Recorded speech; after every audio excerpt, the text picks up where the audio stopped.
gracias a los sacerdotes, esto es lo que a mí más me duele, esto no lo digo yo, estos son tomados exorcismos, cuando los demonios empiezan a hablar en las liberaciones, yo escucho todas las voces y muchas cosas de las que están diciendo y están gritando en lenguas, por ejemplo, ¿sí? Entonces, Dios me permite que yo traduzca eso para poder decírselo al pueblo como le estoy haciendo a ustedes. Son demonios que hablan a través de lenguas o hablan a través de su voz común y corriente. Se hace la voz de uno, se utiliza la voz de esa persona.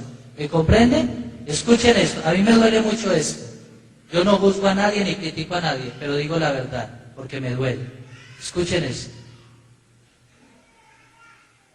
Pero gracias a los sacerdotes y sus leyes, eso está acabando, se está acabando. Hoy día casi nadie se arrodilla a recibir a ese crucificado de rodillas. Y si lo hacen, los curas los regañan y los mandan parar. Qué risa me dan, qué gozo para mí cómo me ayudan los curas. Y fueron mandados a expulsarme, pero son mis amigos. Poco creen en ese Dios y por eso regañan a los que lo quieren recibir de rodillas. Qué gozo para mí, qué alegría me da cuando los regañan. Y como perros regañados se tienen que parar a recibirlo de pie. Mis curitas son mis buenos amigos porque les doy placeres y no los dejo creer en ese Dios en la misa. Y así se alejan de él y viven eso de cualquier manera. Y lo dan como un pedazo de pan o peor porque lo cogen como cualquier cosa sin amor y sin fe. Basta ver las consagraciones de hoy en día en las iglesias, todas las carreras. Los curas tontos cogen a ese como cualquier pedazo de tiesto y lo manipulan a las carreras. Y muchos ni se arrodillan y dicen esas palabras como una diarrea, todo de afán, y lo elevan sin amor, y como si eso no fuera nada, cuánto gozo viéndolos consagrar sin fe ni amor. Y yo lo hago todo para que esos curas no crean, con razón después esos tontos fieles no comulgan con amor, sino de cualquier manera. Las misas de hoy en día son tan mal hechas que nadie siente a ese Dios. Me infiltré en lo más sagrado que tiene esa podrida iglesia. Y así he metido la abominación de la desolación en el templo sagrado de Dios. Y nadie dice nada, y los curas no dicen nada. Solo piensan en la plata de la misa, pero no en celebrarla bien, y les interesa ser santos, ni místicos, ni consagrados. Solo les interesa el mundo y la carne, y yo se los doy, y los acomodo para que no celebren bien. Pobres curas, a muchos ya les tengo preparado el lugar privilegiado a mi lado en el infierno, porque cuando se mueran y yo reclame su alma, así como en el podrido cielo tenían un lugar al lado del crucificado, pues yo les tengo en mi infierno un lugar a mi lado por siempre, para torturarlos eternamente por sus maldades inmundas.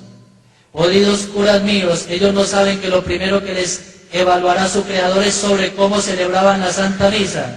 La mayoría pierden el examen y se tienen que ir conmigo a mi infernal fuego para azotarlos toda la eternidad.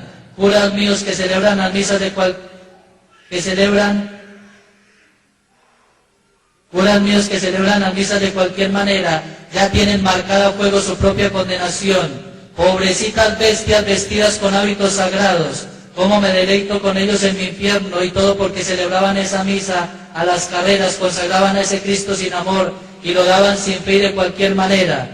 Podridos van a venir al infierno a reunirse con todo el ejército. Curas míos que celebran la misa de cualquier manera ya tienen marcada a fuego su propia condenación. Pobrecitas bestias vestidas con hábitos sagrados, cómo me deleito con ellos en mi infierno, y todo porque celebran esa misa a las carreras, consagraban a ese Cristo sin amor y lo daban sin fe y de cualquier manera.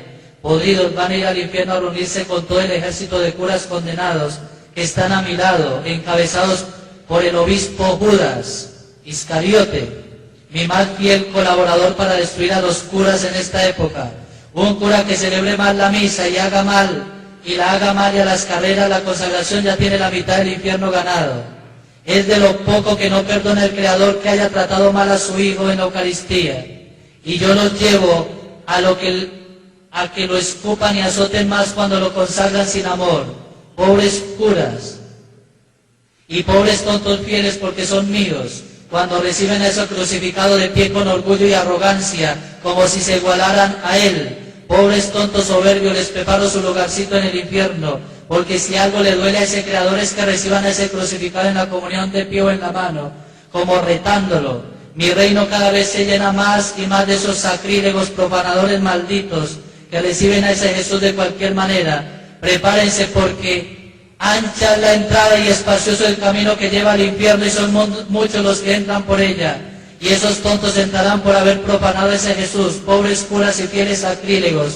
Aquí está su lugarcito, prepárense. Son míos y nadie me los quitará, porque osaron blasfemar con su falsedad a su mismo Dios, haciendo lo que ni los ángeles hacen, tocarlo y estar muy de pie ante él. Celebran mejor mis sacerdotes satánicos, mis misas negras, que esos tontos, porque yo sí soy exigente en mi culto. Si no lo hacen, los mato. En cambio, esos bastardos curas y fieles tontos profanan a su Dios como cualquier pedazo de mierda.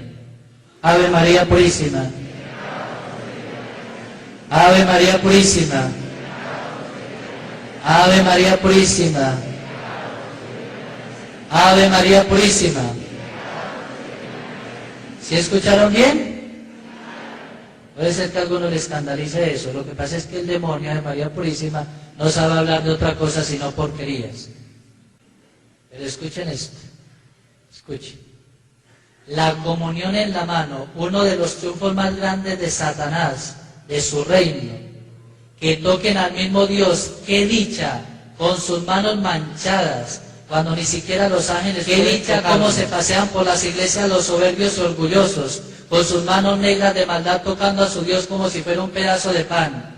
La iglesia se degrada en lo más sagrado que tiene, al mismo Dios en sus manos. Es uno de los logros más grandes que he tenido en toda la historia. La abominación de la desolación en el templo de su Dios. Ya no necesito robar esa hostia para los cultos satánicos. Ahora mis súbditos estiran su mano y se la entregan sin problema. Oh podrida iglesia, cómo sirve a mil fines y destruye a sus súbditos. Su iglesia se pudre, es como una leprosa que nadie ve, porque se han atrevido, gracias a mí, a tocar a su Dios. Estoy destruyendo la sacralidad de esa iglesia. Así acabo con todo mi fuego devorador. Desde dentro todos pueden manosear a su Dios. Los apóstoles en el cielo lloran de dolor al ver cómo tocan a su Dios. Solo a ellos se les dio ese poder. Ahora todos lo tocan como si fueran dueños de Dios. El que tenga oído para oír, que oiga. Escuchen, hijos. Cuánto me agradan esos tontos que se creen curas y hasta ya los llaman ministros. Qué risa me da, se ufanan de tomar a su Dios con sus manos, de sacarlos de sus agrarios, de darlo a los otros con arrogancia y pensando que tienen autoridad. Qué risa me dan. No toda ley de la jerarquía eclesiástica es querida por ese Dios. Esta sí la quise yo. Esos ministros piensan que son importantes y que un curso los habilita para tener a su Dios en sus manos. Cuánta risa me dan, cómo me sirve a la desacralización de esa iglesia que odio. Así me río de lo más sagrado y me burlo de su Dios. Qué impotente ve cómo lo manipulan. Piensan que son santos elegidos para tocar a Dios con sus manos y sacarlos de los sagrados y llevarlos a otros. Aunque me arda el fuego del infierno, tengo que reconocer que ni yo mismo puedo tocar a ese Dios. Qué rabia me da, me quema todo mi ser con solo sentirlo a kilómetros. Pobres estúpidos ministros piensan que son más santos por ese ministerio y son servidores míos. Pero yo todo lo hago perfecto. Ni siquiera los apóstoles tocaron en la última cena a su Dios, ahora todos lo pueden tocar.